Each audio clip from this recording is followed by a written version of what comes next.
Sex தொடர்பான பிரச்சினைகள் பெரும்பாலானோருக்கு மனரீதியான சிக்கல்களினால் ஏற்படுகின்றன.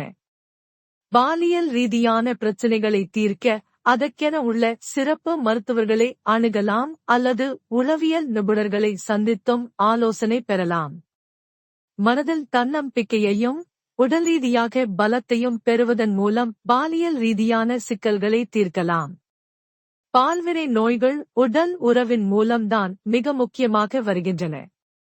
வைரஸ், பாக்டீரியா, ஒட்டுண்ணிகள் ஆகியவையே இவற்றிற்கு காரணமாகும்.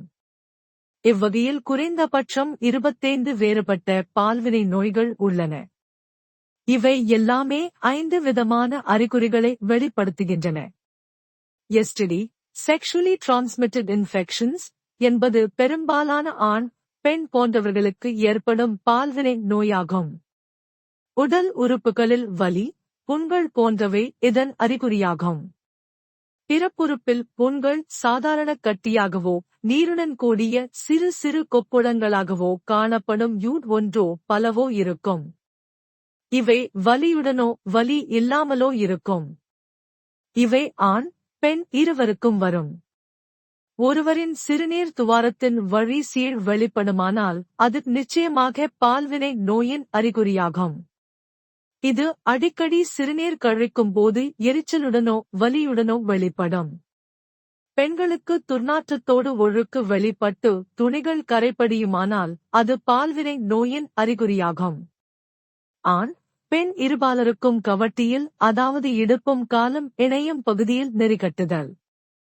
இது மிகவும் வலியினை ஏற்படுத்தும். ஆண்களுக்கு விதைப்பை வீக்கமும் வலியும் பால்வினை நோயின் அறிகுறியாக இருக்கலாம்.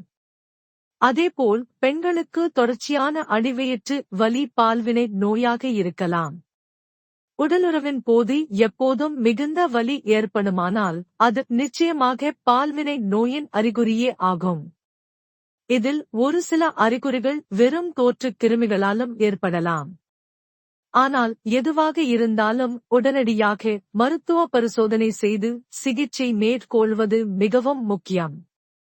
ஒரு சில ஆண்களுக்கு உறவில் ஈடுபட முடியாமல் தனது துணையை திருப்திப்படுத்த முடியாத அளவிற்கு இயலாமை ஏற்படும். இது ஹார்மோன் குறைபாடினால் ஏற்படும். எனவே ஹார்மோன் சிகிச்சை செய்து கொள்ளலாம்.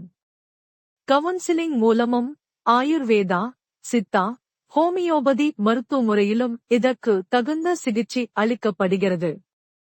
அதேபோல் ஆர்கசம் எனப்படும் உச்சக்கட்டம் பெரும்பாலான பெண்களுக்கு ஏற்படுவதில்லை.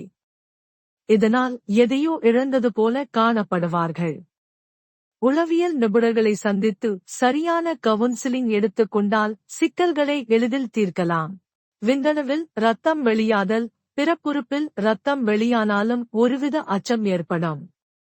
இதனால் உறவை பற்றி நினைக்கவே அடுத்த முறை அஞ்சுவார்கள்.